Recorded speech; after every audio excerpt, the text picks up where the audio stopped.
I will be honest, that was something that made me stop playing Fields of Mistria for a little bit. After 730 days in early access, is Fields of Mistria really a game that lives up to the hype? Grab your favorite mug, and let's talk about Fields of Mistria. I have been playing Fields of Mistria since it launched into early access 2 years ago, and I made a video not long after it came out talking about all of the things that I loved about it. But now that the game is fully out, does it actually live up to the hype that I bought into? And was the early access experience worth it? There are 3 categories that I look at to see if a game is worth the chance that I took on it, especially when it comes to early access. So let's start off with my favorite one. The story of Fields of Mistria is so refreshing. For once, my character isn't inheriting her grandpa's farm. Instead, Mistria has suffered incredible damages after an earthquake, and the player character answers this call for help in exchange for the farm and land that they live on. For me, this solves a really big gripe that I have with a lot of farming sims where it feels like the town revolves so much around the player character that it feels very void of life. I don't need reality in my escapism, but a healthy dose of realistic NPC interactions gives me depth and honestly a reason to love my favorite NPCs. I want the characters who are really the driving force behind any good story to have life behind them. I want them to be standoffish and cold to the newcomer. Oh, it's you. If you need help with your new garden, go bother someone else. I'm busy. I mean, fair. You're also a blacksmith, so not the person I should bother about a garden. Or warm and inviting. The inn is so full, it's what I call a successful night. Thanks for coming by and being part of it. I want them to have a reason for why they act the way they do. I want them to be unique and to have relationships with each other that existed before I got there. And it is one of the reasons why I adore Friday Night at the Inn. It is such a great way to see the NPC dynamics with each other. Fields of Mistria has a strong core story of revitalizing the town, but there is a second layer to this story that adds a lot of depth to the world building, and it gives me a reason to go into the mines. Farming and life sims are fun to me for, well, the farming and life stuff. And so I don't particularly like fishing or really even bug catching, and I am loath to do combat within farming sims. But Fields of Mistria has a story that takes me through the mines. And honestly, it's compelling enough that I was excited to go into the mines and progress the story. Yes. Yes. Give me lore for Mistria. I have spent a lot more time mining and in combat in Fields of Mistria than I have in any other game that has mining in it. Let me know in the comments if you are one that answers the call of the mines. I would love to learn why you enjoy it. Another thing that is really easy for me to love is the visuals of Fields of Mistria. This is a game that I called a love letter to the media of the 90s and early 2000s, and for good reason. Will you join me? I've got to catch them all. Yeah. Gotta catch them all. The pixel overworld and anime-inspired character art just creates a visual experience that is honestly really nostalgic. I really enjoy the softer, more kind of pastel-y color palette that the game has. To me, it reads very fresh and light and airy. If Mistria was a place that I could go and visit, I could really easily picture that it would be a place that is a literal breath of fresh air. So moody when the saturation's so low. Whoa! Everything's so bright.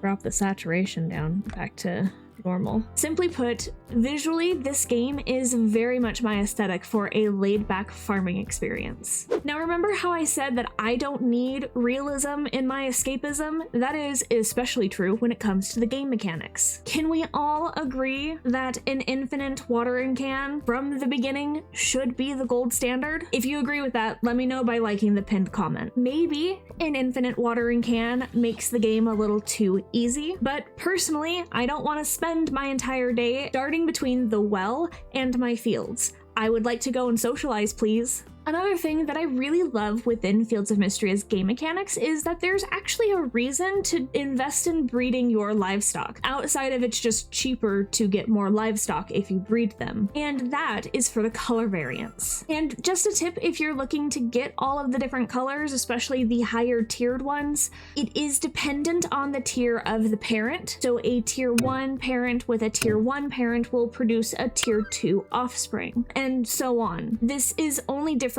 with the seasonal ones. That is more of a game of chance than guarantee, unless you already have 2 tier 6s to breed together. In general, the game mechanics are exactly what you would expect from any other farming sim, but with some lovely boosts that remove some of the more annoying aspect of farming sims before, like fainting when you've used too much energy. Instead, we just yawn.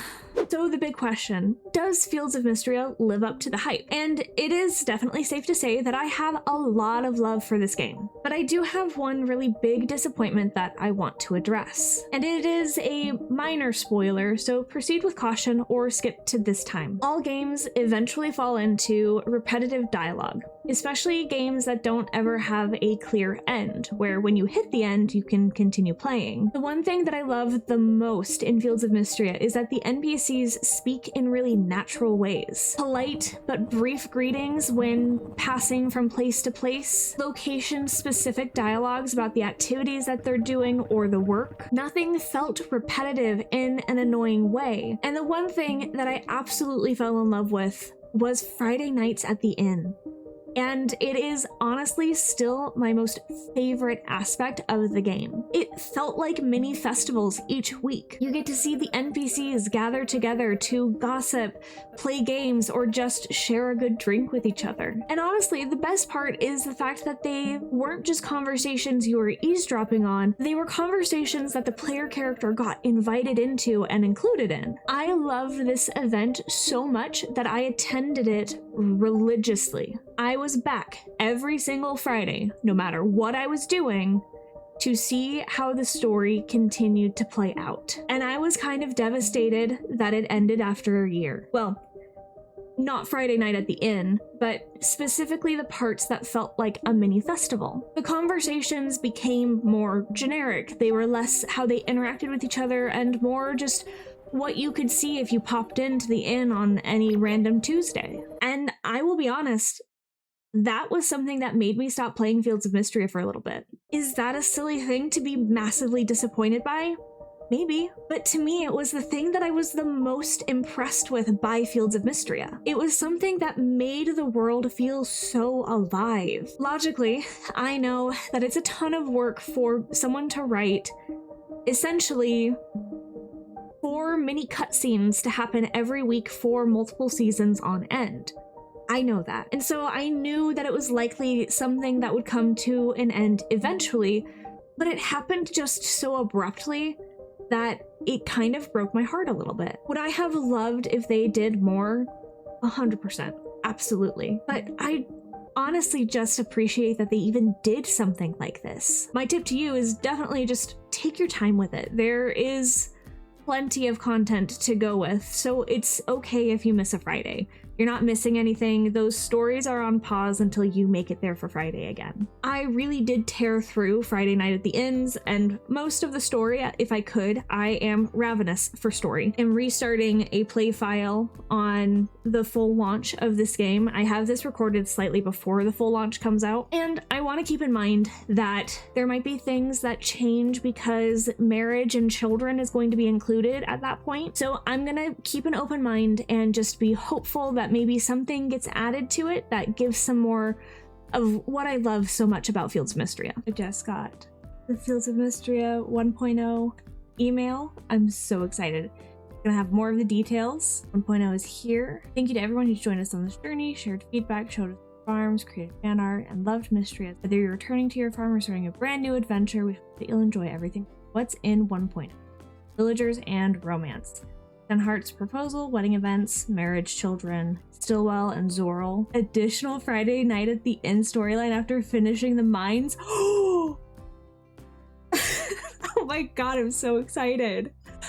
fucking hate being in the mines, but I will do it for that. I genuinely didn't expect that they would potentially add more content to Friday Night at the End. I really hoped that they would. That was my favorite aspect in Fields of Mistria. So is this game worth the hype? Fields of Mistria is nostalgia in a game. This game reminded me of the times that I would spend sitting on the couch with my older brother during our holiday breaks, playing games and reading books. But this game isn't just about being nostalgic. It introduces game mechanics that are revolutionary and relieve a lot of the annoyances from older farming sims. And that is what I think brings Fields of Mistria to the front line in shaping the future of farming sims going forward. I think that it's delivering on the hype that it garnered. Fields of Mistria is really a powerhouse in its story, game mechanics, visuals, and overall experience. It pays homage to what came before it while being entirely its own game with its own charms and uniqueness.